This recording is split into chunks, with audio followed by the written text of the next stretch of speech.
Pozdravljeni. 5. dan posta. No, za začetek Biserkina energetska juha, obljubila sem vam jo. Zelo enostavna je. In sestavine, ki jih bom naštela zdaj, sploh ni nujno, da jih vključite v svojo energetsko juho. Kakšen kos rdečega krompirja, belega krompirja, kakšno domačo jabolko, korenček, brokoli, cvetačo, grah, paradižnik, čebulo, peteršilj in čim več svežih domačih začimb. Vse to na drobno sesekljamo, dodamo žlico deviškega olja, dolijemo vodo in počasi kuhamo, da zavre, izklopimo štedilnik in pustimo še na vroči plošči. Poanta je, da v bistvu, preden se lotimo posta ali diete, itak spremenimo naše prehranske zaloge, torej kakšni čipsi, smoki, če ste jih vajeni ali kaj podobnega, bodo šli ven iz shrambe in jo boste napolnili z bolj svežo zelenjavo, z bolj energetsko bogato hrano. In potem lahko različne energetske juhe pripravljate preprosto tudi iz tega, kar vam ostane. Ne vem, v hladilniku je še kakšna pekoča paprika ostala, od jedi, ki ste jo pripravili za svoje domače, od sladkega krompirja, ki mogoče še ravno en gomolj ostal, in sladek krompir ima ogromno antioksidantov. Čebula ima, ne vem, zelo veliko koristnih lastnosti, poleg tega, da je antioksidant, veliko mineralov, vitaminov.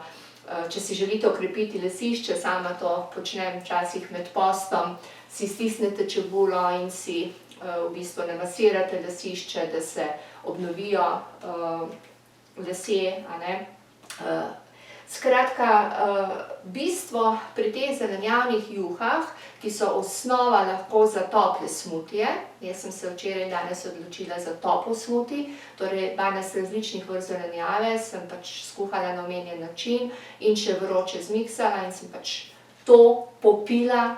Seveda pa je še drug način, če si na ta način, na primer, skuhate zelenjavo, lahko tudi na pari, ali pa izločite skuhano zelenjavo in pijete samo vodo, ki je ostala od te skuhane zelenjave. Pomembno je, da med postom seveda pridobimo tudi različne minerale, vitamine, skratka, vodni post nikakor ne pomeni, da pijemo samo golo, čisto vodo. Jaz si kakšne zanimive prebliske pišem v tole moj zvezek. Uporabljati je treba tudi različna zelišča, priporočam vam tole knjigo, je zelo dobra, Vitamini in minerali, zelišča za zdravo hrano. In pa še nekaj bi danes rada tudi delila z vami, omenila sem vam že, da je med postom zelo dobro drgniti tudi, ščetkati kožo, a ne, ker je koža eden od organov izločanja, predvsem v teh prvih dneh, da to počnete. In razstrupljanje je seveda na veliko načinov povezano tudi z vodo in zagotovo poznate Knajpovo šolo zdravja, kjer nam sugerira, da se redno gibamo, kar pomeni vsaj pol ure na dan. To je nekje 7 kilometrov, na primer hoje, je zelo priporočljivo, da jo opravimo, da razgibamo telo. Potem pred vsakim obrokom je dobro popiti vsaj kozarec vode. Jaz zdaj še nisem opazila, da bi uživala neke večje trdne obroke, torej vsaj od 2 do 3 litra vode na dan, da se popije. In pa fino je torej, da kombiniramo pri smutijih malo zelenjavnega smutija na dan, malo pa na primer na sokovni osnovi.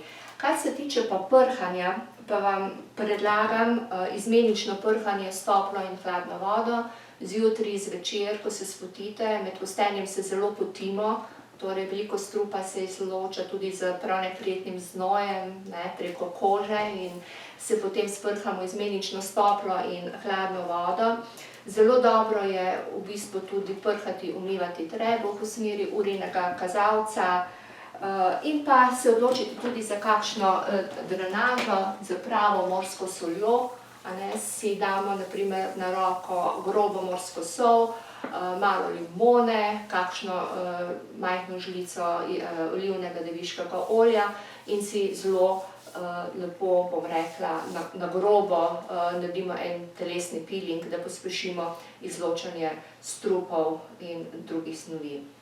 Zdaj, 5. dan posta sem se jaz pač odločila, da bom uvajala redno, jajce kot nek trdi obrok, ker ima v prvi fazi razstrupljanja jajce pač veliko koristnih učinkov. Mislim, da bom pri tej ostrejši varianti vztrajala še dan ali dva in potem bom resnično prešla na zelenjavne in sadne smutije, gostejše oblike in pa na varianto tudi naribane zelenjave in sadja. To pomeni naribano jabolko in naribana črna redkvica, ki jo na primer zmešaš.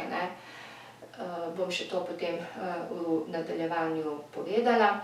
Mogoče še samo podatek o kilaži, ker nekateri se pač odločajo ali razmišljajo o tem, da je post predvsem način, da se izgubljajo tudi kilogrami. Ti so zdaj v 5 dneh dejansko zaokroženi na 3 kilogramih manj.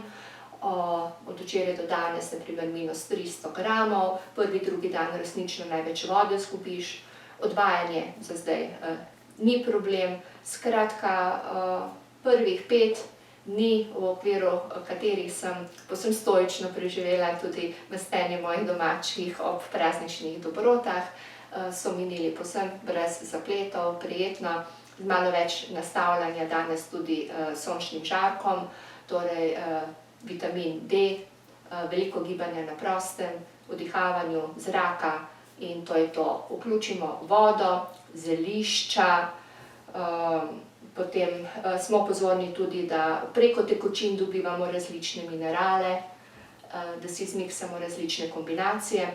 In to, kar mogoče za konec, da poudarim, ker jaz nisem človek receptov in predpisanih napotkov in tehtanja, koliko česa uživaš, grem resnično po sistemu prisluhni si tudi svojemu telesu. Bom pa v ponedeljek uvedla še glino, torej pitje gline za naslednje 3 tedne. To je tudi zelo zanimiv pristop, ki ga tudi popisujem v svoji knjigi glede na izkušnje lanskega oktobrskega posta. Torej gremo naprej v jutrišnji 6. dan 21-dnevnega spomladanskega posta.